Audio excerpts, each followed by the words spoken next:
Saludos, Pastor Esteban Bor y familia, predicas muy hermosas. Bendiciones a todos en la ancha faz de la tierra, orando porque Dios les cuide y les bendiga mucho.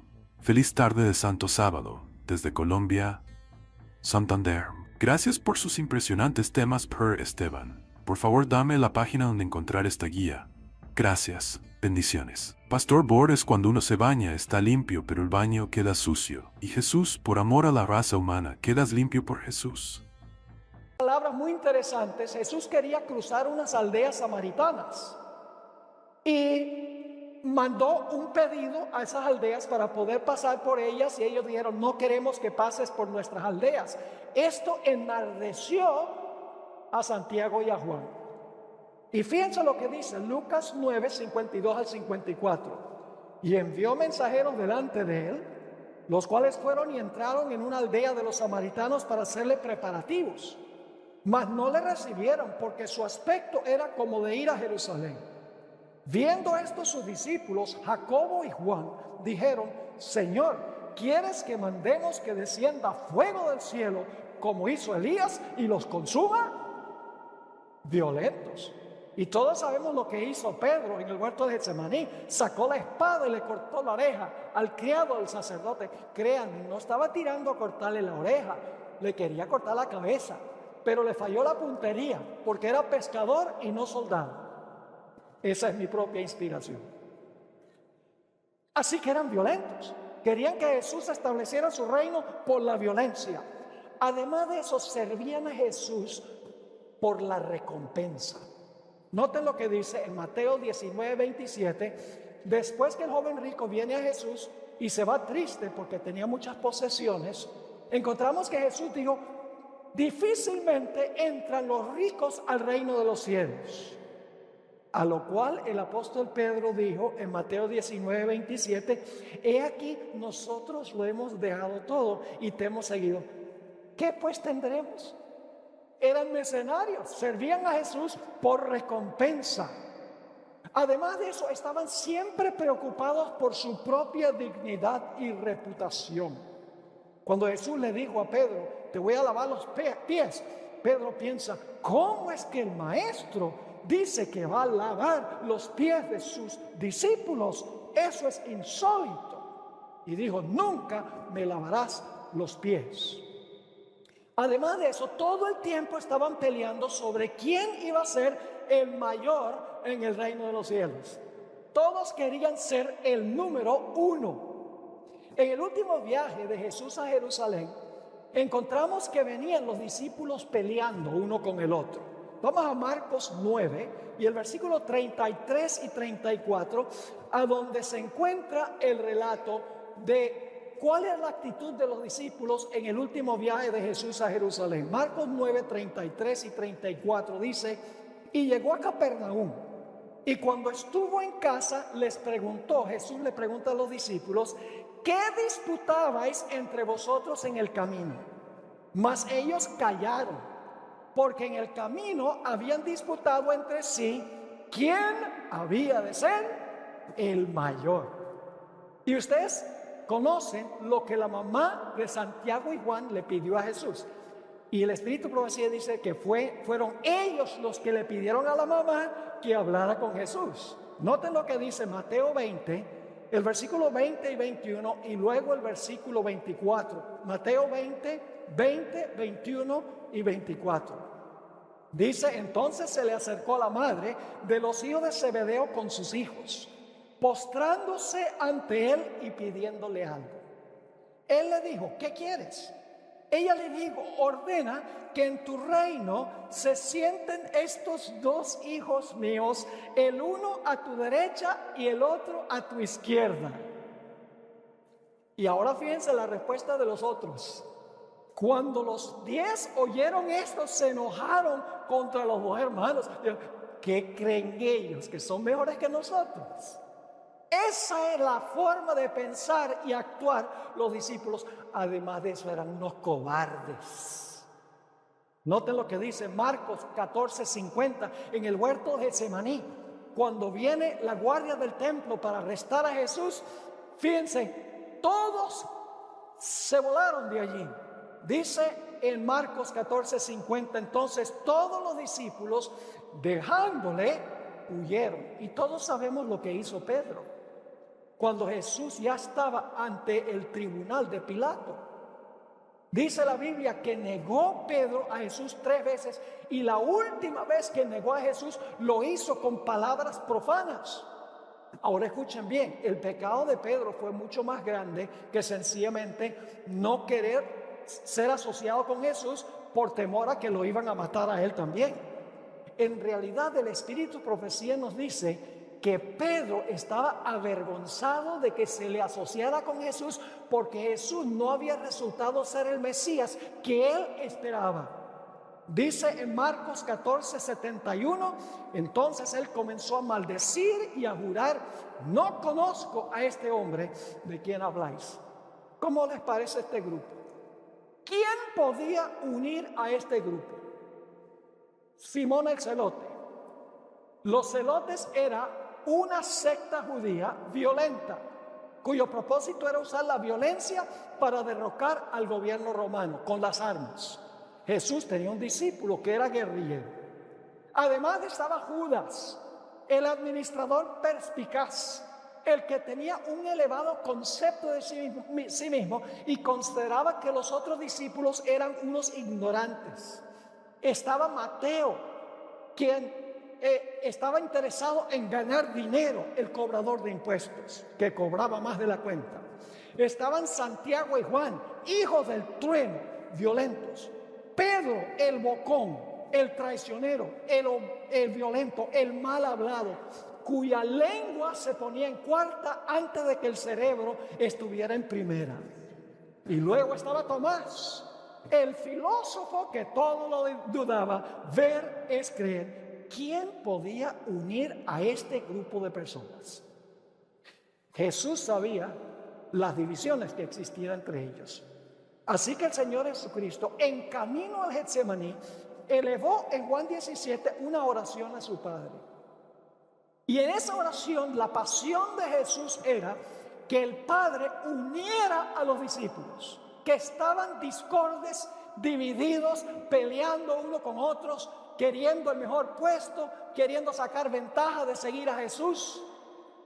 El Señor Jesucristo elevó en Juan 17, vamos a leer los versículos 20 al 23, esta oración para que el Padre uniera a los discípulos. Dice ahí en Juan 17, 20, Jesús hablando a su Padre: mas no ruego solamente por estos, sino también por los que han de creer en mí por la palabra de ellos, para que todos sean ¿qué?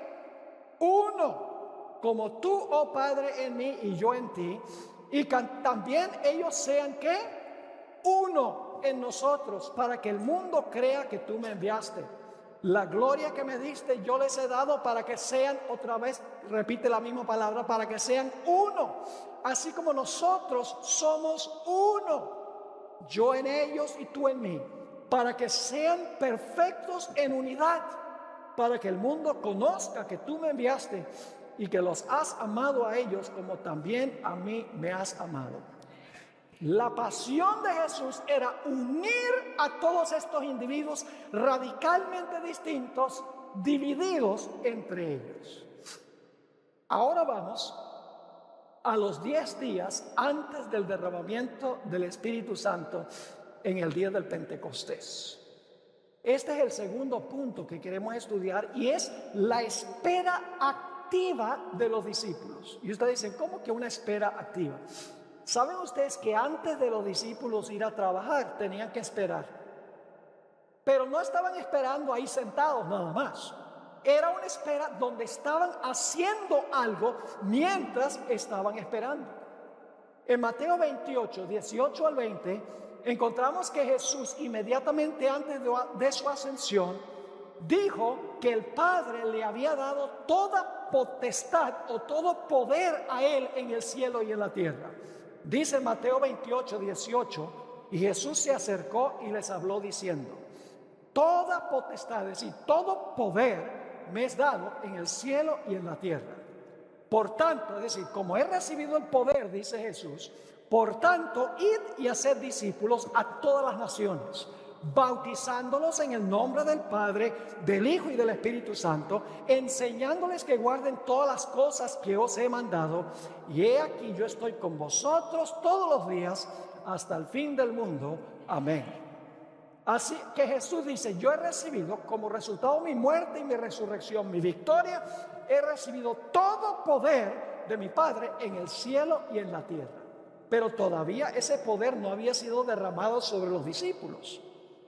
Antes de ascender, el Señor Jesucristo les explicó que Él iba a darles a los discípulos ese poder que había recibido del Padre. Noten Hechos, el capítulo 1, y vamos a leer el versículo 4 y luego el versículo 8.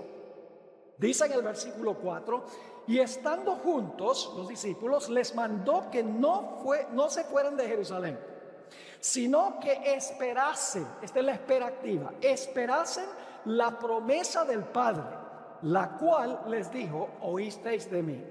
Ahora, ¿qué debían hacer después de recibir el poder que el Padre iba a enviar? Versículo 8, pero recibiréis poder, el mismo poder que el Padre le dio a Jesús. Recibiréis poder cuando haya venido sobre vosotros el Espíritu Santo. ¿Y qué iban a hacer con el poder?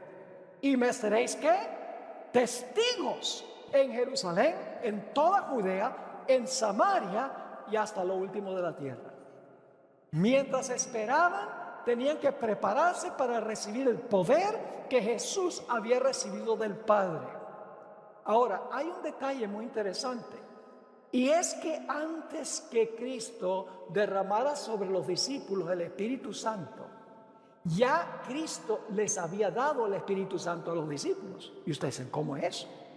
Vayan conmigo a Juan 20 y el versículo 21 al 23. Juan 20 y el versículo 21 hasta el versículo 23. Esto está ocurriendo después de la resurrección de Cristo Jesús. 40 días antes de ascender al cielo, Cristo le dio a sus discípulos el Espíritu Santo. Entonces ustedes dicen, ¿cómo es que les dio el Espíritu Santo y luego en el día del Pentecostés otra vez les da el Espíritu Santo? Vamos a leer este pasaje. Juan 20, versículo 21. Entonces Jesús les dijo otra vez, paz a vosotros. Como me envió el Padre, así también yo os envío. Y habiendo dicho esto, sopló y les dijo, ¿qué cosa?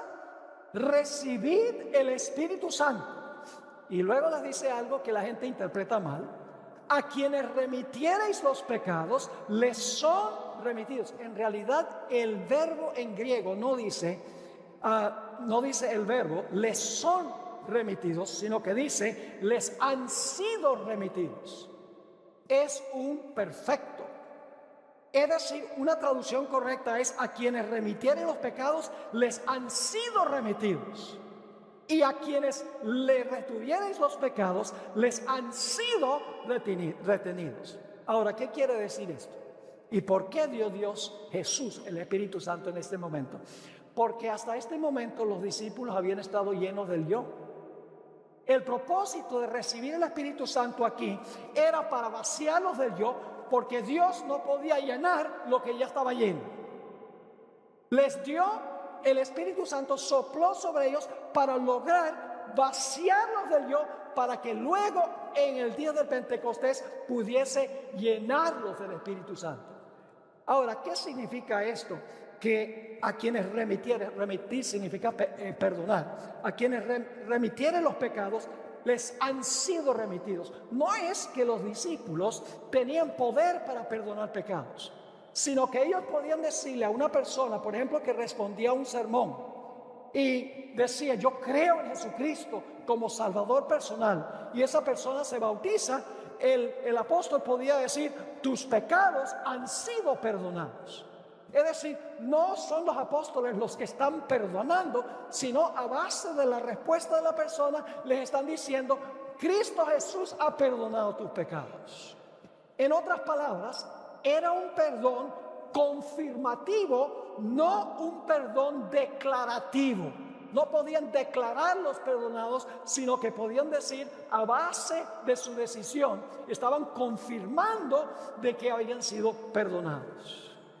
Y 10 días antes del Pentecostés, en esta espera activa, los discípulos hicieron varias cosas. Un cambio radical en esos 10 días. Noten Hechos 1:14, lo que estaban haciendo, por eso es una espera activa. Dice, todos estos perseveraban unánimes en oración y ruego. ¿Qué estaban haciendo durante esos 10 días? No solo oración, dice ruego, con las mujeres y con María, la madre de Jesús, y con sus hermanos. Ya Jesús les había dicho durante su ministerio que ellos debían orar para pedir el Espíritu Santo. Noten Lucas 11, 9 al 13. Lucas 11 y el versículo 9 al 13. Allí dice, Jesús, pedid y se os dará. Buscad y hallaréis. Llamad y se os abrirá. Porque todo aquel que pide, recibe. Y el que busca, halla. Y al que llama, se le abrirá. ¿Qué padre de vosotros, si su hijo le pide pan, le dará una piedra? O si pescado, en lugar de pescado, le dará una serpiente. O si le pide un huevo, le dará un escorpión. Ahora, ¿qué es lo que tenemos que pedir, buscar y llamar? Ahora Jesús va a decir, versículo 13, pues si vosotros siendo malos sabéis dar buenas dádivas a vuestros hijos, ¿cuánto más vuestro Padre Celestial dará el Espíritu Santo a los que se lo pidan? Los discípulos recordaron esto y dijeron, si nosotros rogamos, si nosotros pedimos, vamos a recibir el Espíritu Santo, porque Jesús dijo, pedid y se os dará. No solamente oraron durante esos 10 días, sino que estudiaron con ahínco las profecías que se habían cumplido en Jesús. Esto lo estudiamos durante el transcurso de la semana. Fueron otra vez al Antiguo Testamento y buscaron a dónde las profecías habían apuntado hacia la vida, la muerte y la resurrección de Cristo. Pero no solamente estudiaron las profecías que se habían cumplido ya en Jesús, sino que también estudiaron las profecías que se iban a cumplir en el día del Pentecostés. Y como hemos visto en esta semana, sabemos que ese fue el caso porque Pedro, cuando dijo tenemos que elegir un sucesor de Judas, ¿de dónde sacó la autoridad para elegir a un sucesor? Nos dice en el Salmo 69, 25 que Pedro citó, y en el Salmo 109, 7 y 8 decía que Judas iba a apostatar y que era necesario elegir a un sucesor. Es decir, Pedro ahora entendía las profecías que apuntaban hacia la apostasía de Judas y la necesidad de elegir a un sucesor. Durante los 10 días y durante también los 40 días que Jesús les enseñó en cuanto a las cosas relacionadas con el reino de Dios, ahora comprendieron no solo las profecías que se habían cumplido en la vida, muerte y resurrección de Cristo, sino las profecías que se iban a cumplir antes del día del Pentecostés y en el día del Pentecostés. Y como mencionamos esta semana, Pedro predicó un sermón en el día del Pentecostés y citó varias profecías bíblicas para decir, ya las profecías decían que esto iba a ocurrir. Por ejemplo, citó el libro de Joel, el capítulo 2 y el versículo 28 al 32. Dice, esto fue lo que profetizó Joel. Citó el Salmo 16, 8 al 10, a donde se anunciaba la muerte, la sepultura y la resurrección de Jesús. Citó el Salmo 110, versículo 1, para comprobar que Jesús había ido al cielo para sentarse a la diestra de Dios. Siéntate a mi diestra, dice el Padre, hasta que ponga a tus enemigos por estrado de tus pies. Citó segundo de Samuel, el capítulo 7 y el versículo 12, que alguien de la simiente de David iba a sentarse en el trono para siempre. ¿Entendía Pedro ahora las profecías? ¿Cuándo estudiaron esas profecías? Durante los 40 días después de la resurrección de Jesús y especialmente en los 10 días que estuvieron en el aposento alto. Yo pregunto, si nosotros queremos recibir el Espíritu Santo, tenemos que orar y rogarle al Señor. Tenemos que arreglar las diferencias que hay. Tenemos que unirnos, hermanos y hermanas. Tenemos que enfocarnos solo en los demás y no en nosotros mismos. Tenemos que estudiar las profecías.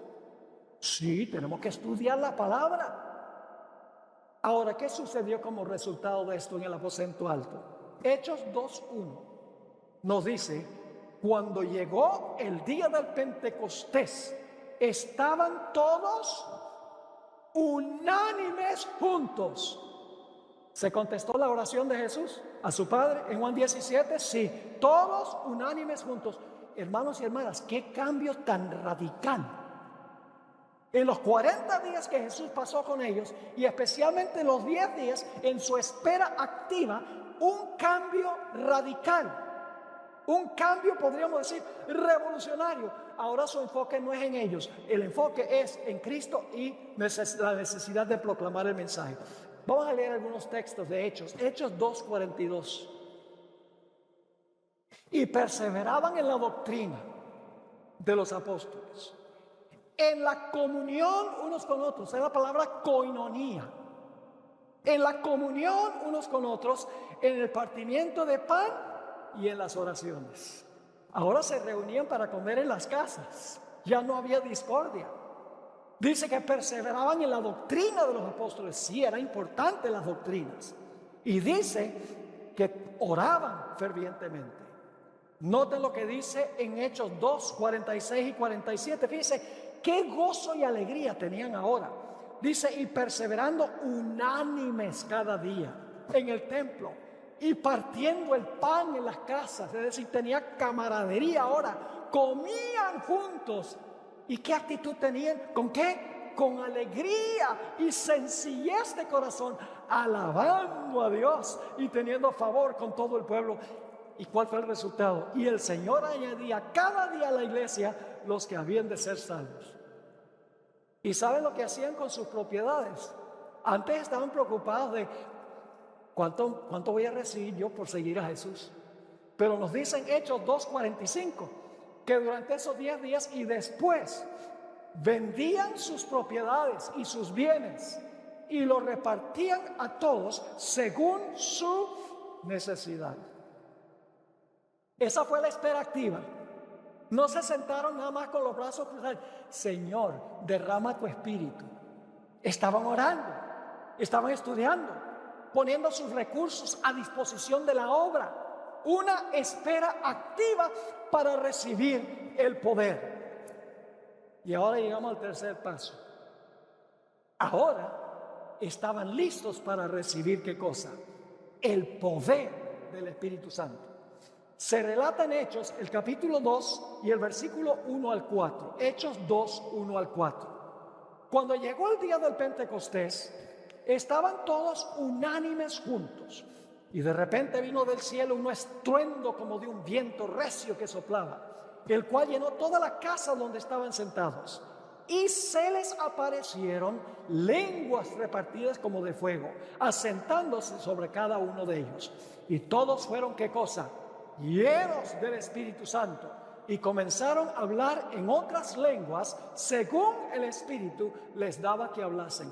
Ahora el poder que Cristo recibió de su Padre, el Señor Jesucristo, ahora le envía a sus discípulos. Porque la promesa del Espíritu Santo, el Padre se la dio primero a Jesús. Hechos 2:33. Y luego Jesús derrama sobre sus discípulos el poder, porque estaban listos para recibir el poder, porque habían sido vaciados del yo, habían orado, habían estudiado las profecías, habían puesto sus recursos a disposición de la obra.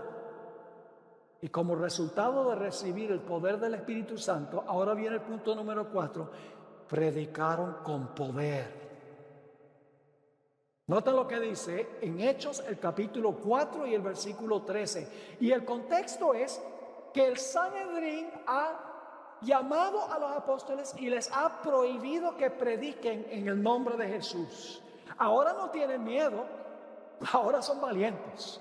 Dice en Hechos 4 y el versículo 13, entonces viendo el Sanedrín el denuedo. ¿Sabe lo que significa la palabra denuedo? La confianza y la audacia. Entonces viendo el denuedo de Pedro y de Juan y sabiendo que eran hombres sin letras, la palabra sin letras es una palabra griega, agrámatos. Es una persona que no conoce gramática. Sabiendo que eran hombres sin letras, es decir, sin educación. Y del vulgo, la palabra vulgo es idiotes. no estudiados e idiotas en términos de educación. Se maravillaban.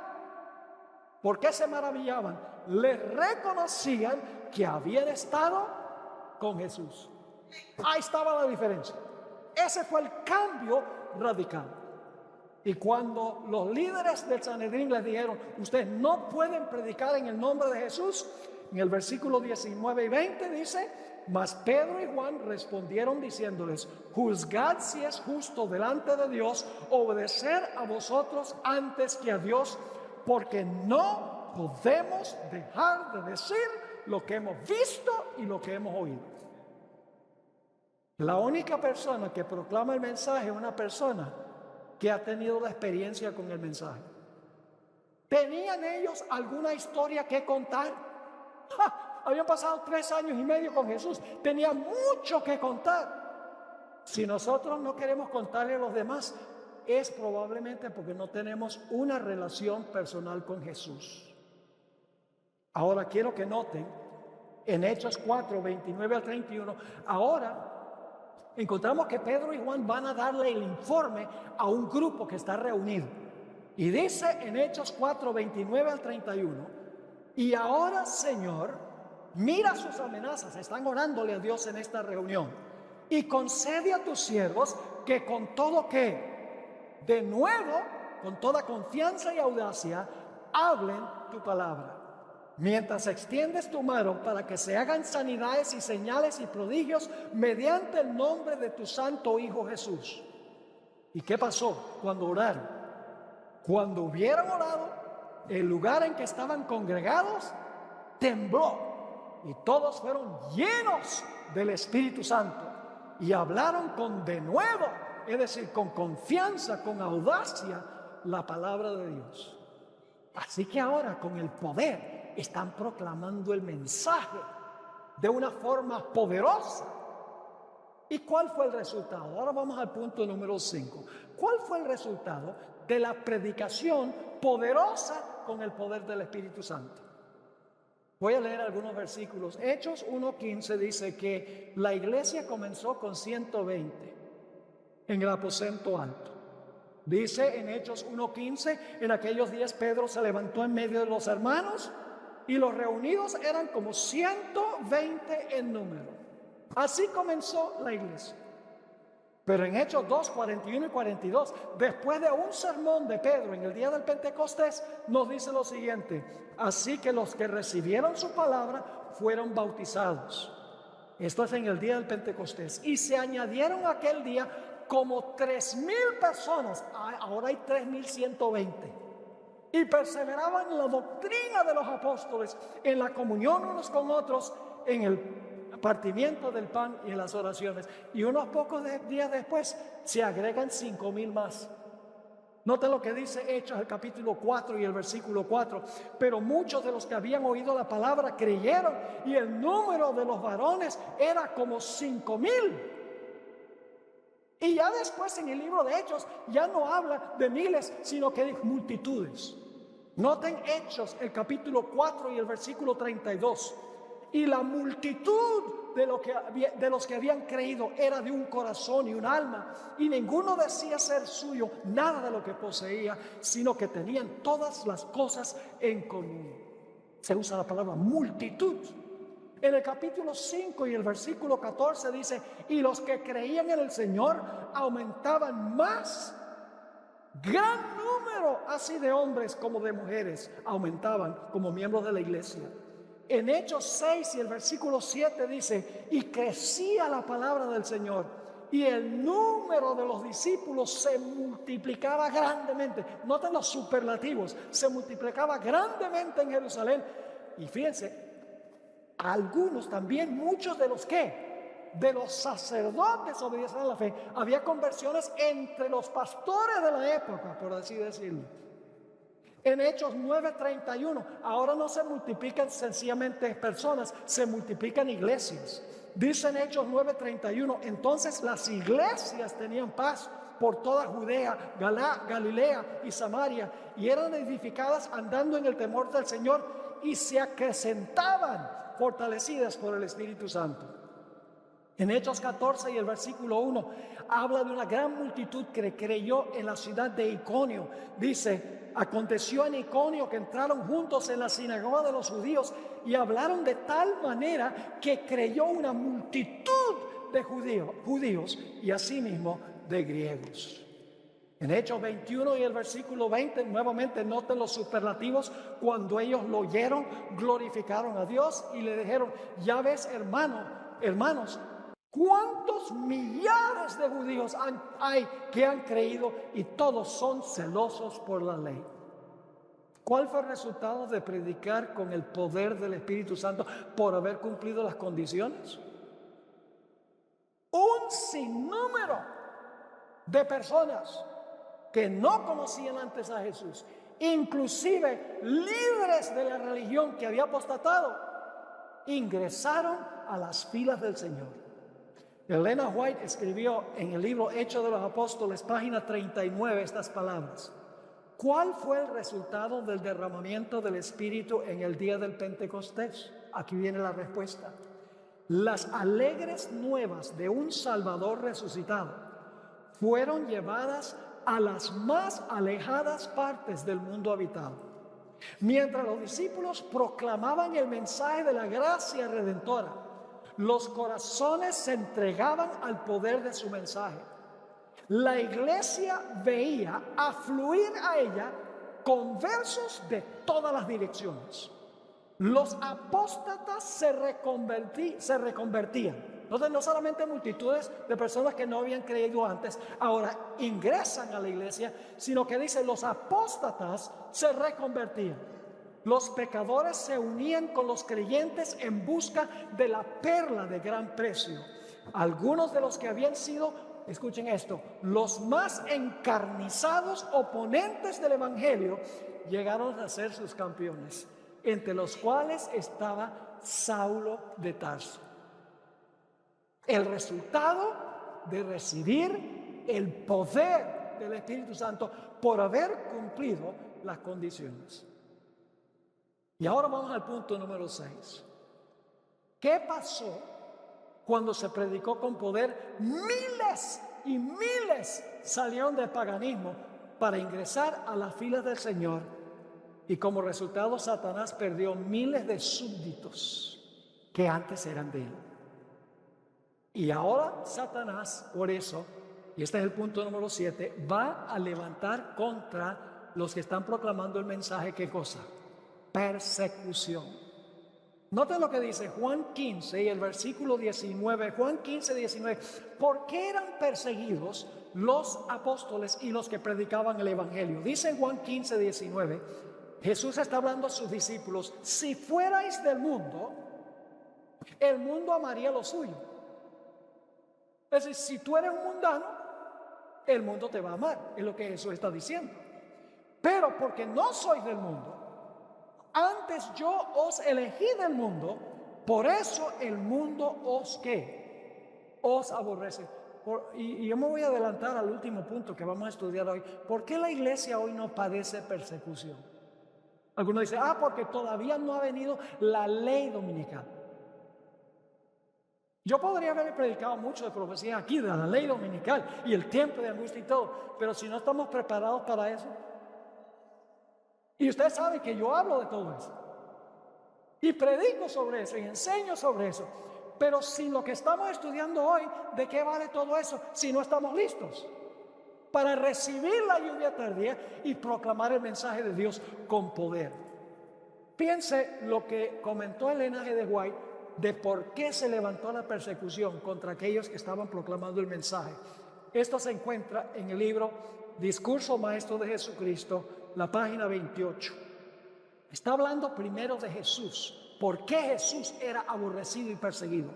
Dice, su diferencia del mundo provocó una hostilidad amarguísima, porque no daba licencia a la manifestación de las malas pasiones de nuestra naturaleza, excitó la más fiera oposición y enemistad. Ahora escuche, viene la aplicación. Así será con todos los que viven piadosamente en Cristo Jesús. Entre la justicia y el pecado, el amor y el odio, la verdad y el engaño, hay una lucha imposible de suprimir.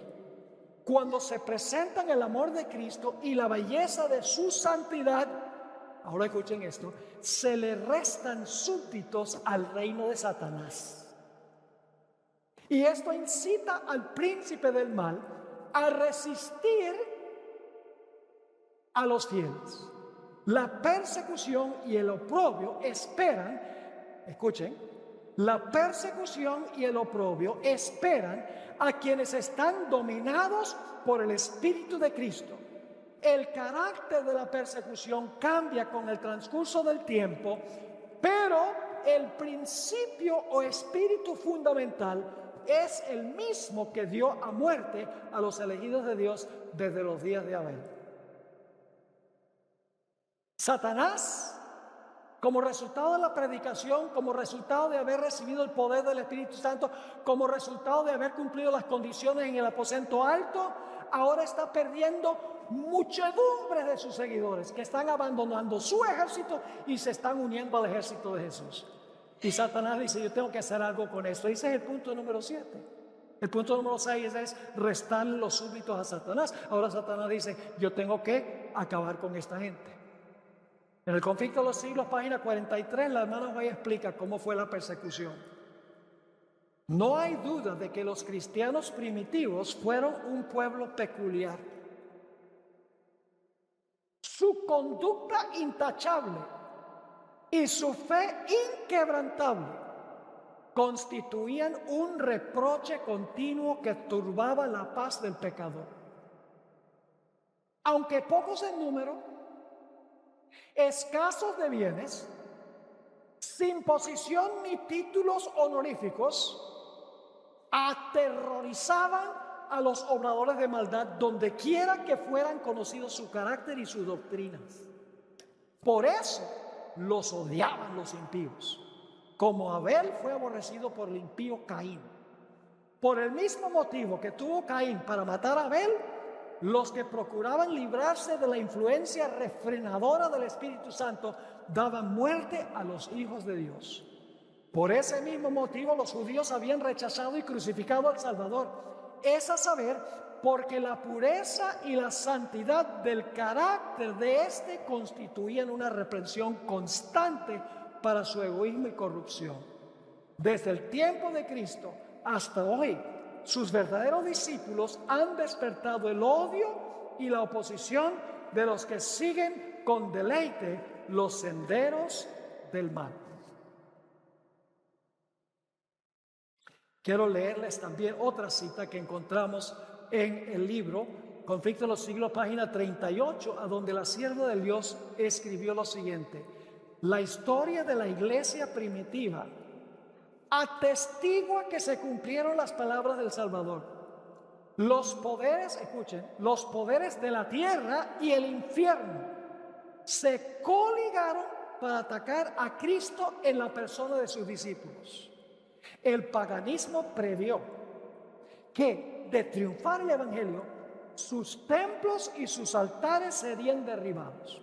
Es decir, el paganismo vio que si seguían saliendo multitudes de las filas de Satanás, el paganismo iba a desaparecer. Y por lo tanto, dice aquí, y reunió Satanás sus fuerzas para destruir el cristianismo.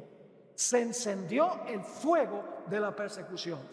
Los cristianos fueron despojados de sus posesiones y expulsados de sus hogares. Todos ellos sufrieron gran combate de aflicciones, experimentaron vituperios y azotes, y a más de esto, prisiones y cárceles. Muchos sellaron su testimonio con su sangre. Nobles y esclavos, ricos y pobres, sabios e ignorantes, todos eran muertos sin misericordia. Estas persecuciones, que empezaron bajo el imperio de Nerón, cerca del tiempo del martirio de San Pablo, continuaron con mayor o menor furia por varios siglos. Los cristianos eran inculpados calumniosamente de los más espantosos crímenes y eran señalados como la causa de las mayores calamidades, hambres, pestes y terremotos. ¿Ustedes creen que esto se va a repetir de nuevo? Mateo 24 dice que sí. Como eran objeto de los odios y sospechas del pueblo, no faltaban los delatores que por vil interés estaban listos para vender a los inocentes. Se los condenaba como rebeldes contra el imperio, como se va a acusar al pueblo de Dios al final de la historia, que ustedes están contra el gobierno, porque el gobierno dirá la ley dominical y es menester obedecer las leyes del gobierno. Van a usar Romanos el capítulo 13. Así que dice aquí, se les condenaba como rebeldes contra el imperio, enemigos de la religión. ¿Se le va a acusar al pueblo de Dios de ser enemigos de la religión mundial que se va a establecer? Sí. Y azotes de la sociedad. Muchos eran arrojados a las fieras o quemados vivos en los anfiteatros. Algunos eran crucificados, a otros los cubrían con pieles de animales salvajes y los echaban a la arena para ser despedazados por los perros. Estos suplicios constituían a menudo la principal diversión en las fiestas populares. Grandes muchedumbres solían reunirse para gozar de semejantes espectáculos y saludaban la agonía de los moribundos con risotadas y aplausos. Todo esto se va a repetir cuando se derrame el Espíritu Santo con el poder de la lluvia tardía. Va a pasar de nuevo. Pablo fue decapitado. Pedro crucificado con la cabeza para abajo. Policarpo, el obispo de la ciudad de Esmirna, dijo antes de su martirio: 86 años le he servido a él, es decir, a Jesús, y él nunca me ha hecho daño. ¿Cómo entonces podré blasfemar el nombre de mi Rey y Salvador? Ignacio, el obispo de Antioquía, cuando estaba por ser martirizado, habló las siguientes palabras: que me coman las bestias salvajes, para así llegar a la presencia de Dios. Soy el trigo de Dios, que las bestias salvajes muelen, a fin de que sea hallado el pan puro de Cristo. Persuadan a las bestias salvajes que sean mi sepulcro, y que no dejen nada de mi cuerpo, para que, habiéndome dormido, no sea una carga para nadie. Pero mientras Satanás más perseguía, más crecía la iglesia.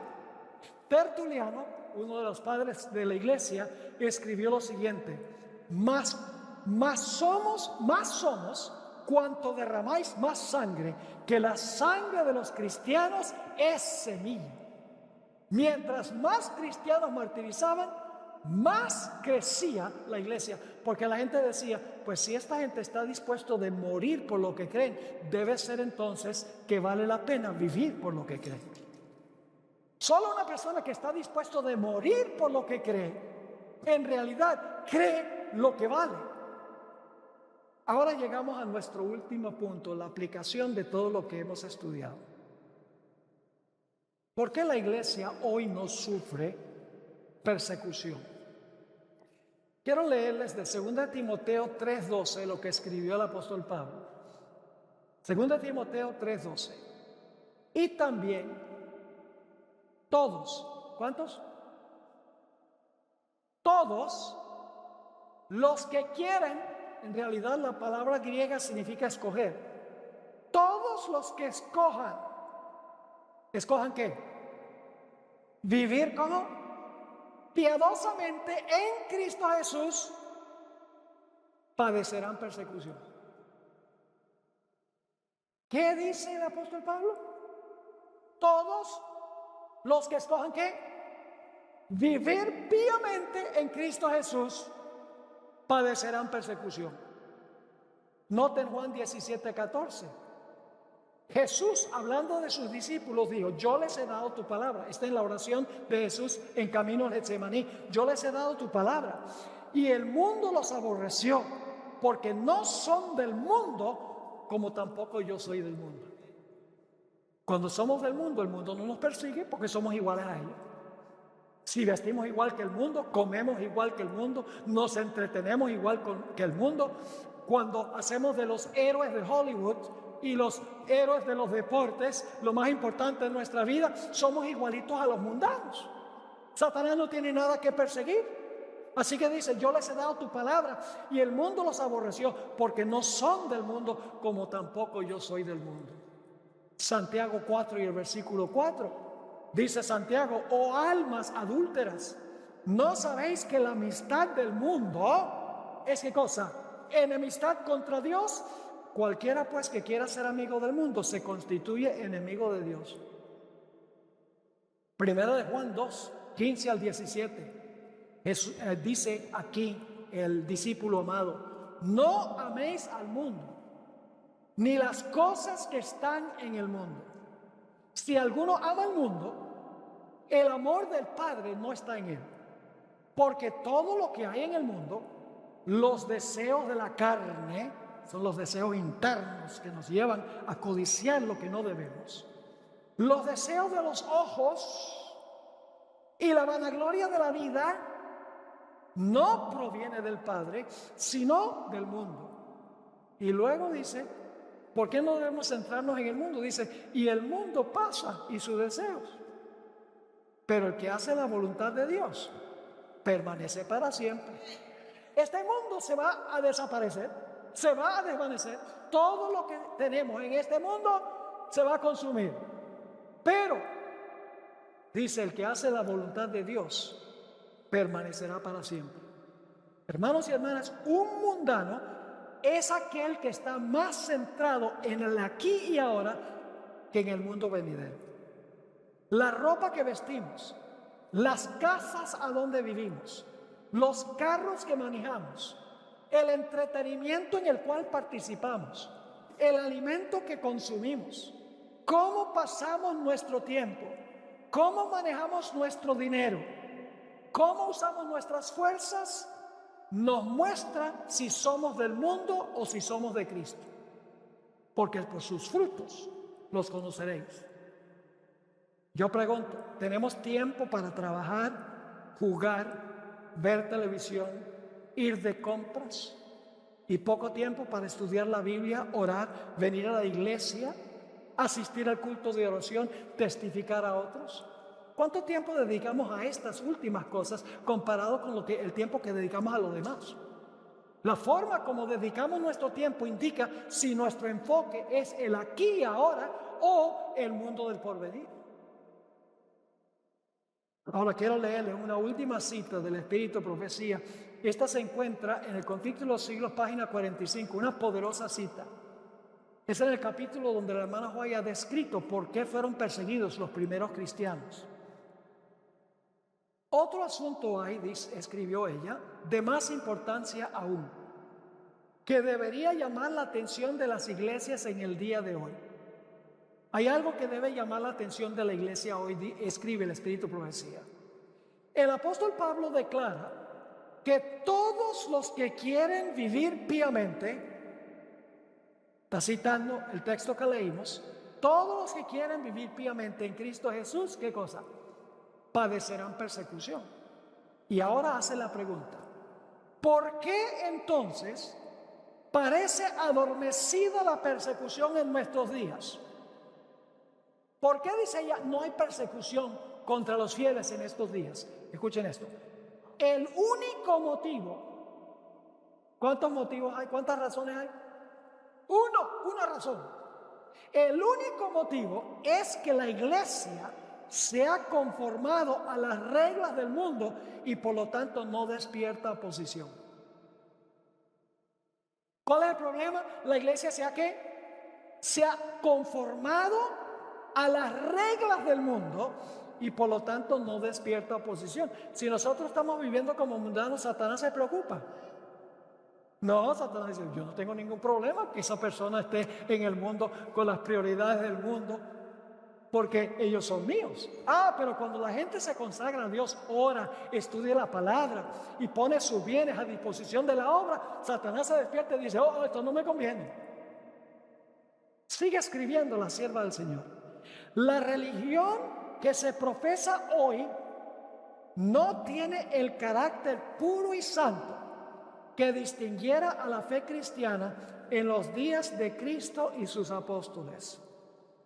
Si el cristianismo es aparentemente tan popular en el mundo, ello se debe tan solo al espíritu de transigencia con el pecado, a que las grandes verdades de la Biblia, escuchen bien, a que las grandes verdades de la palabra de Dios o la Biblia son miradas con indiferencia y a la poca piedad que hay en la iglesia.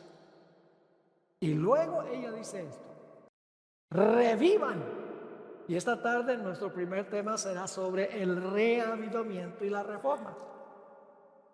Mucha gente habla de la reforma, tienes que dejar de comer esto y dejar de vestir eso. Pero si eso se hace sin reavivamiento, es como un muerto tratar de caminar. Esta tarde vamos a hablar del secreto de un verdadero reavivamiento y reforma. La hermana White dice: revivan la fe y el poder de la iglesia primitiva, y el espíritu de persecución revivirá también, y el fuego de la persecución volverá a encenderse. Hermanos y hermanas, ustedes miran el mundo hoy en día. El mundo está desbaratado. No solo la pandemia, violencia en la sociedad, desastres naturales por todas partes. Ustedes tal vez han oído de los terribles tornados en Kentucky. Probablemente más de 100 personas muertas mientras dormían anoche. Inundaciones, tsunami hace algunos años. Y los que viven aquí en el área de la bahía, saqueos de almacenes. Aparentemente no hay ley ni orden. Satanás sabe, hermanos y hermanas, que tiene poco tiempo, que el verdadero reavivamiento está a la vuelta de la esquina. Y por lo tanto Satanás se despierta.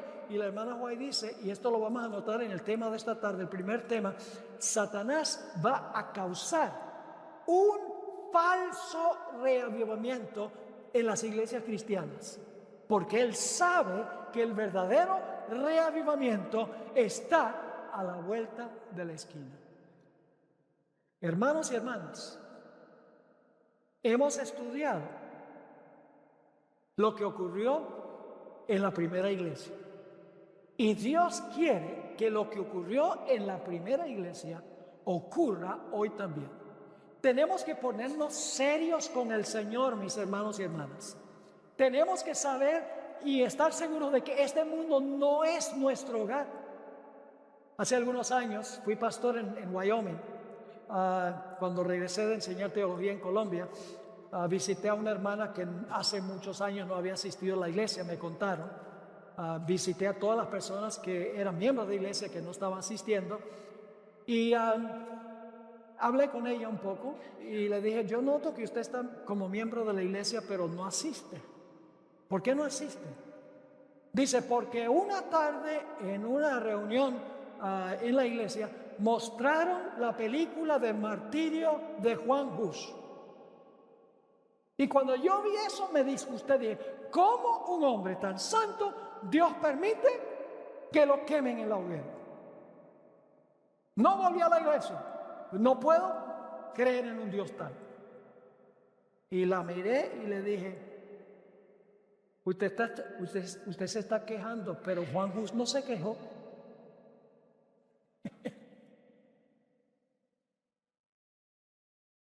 Él murió cantando.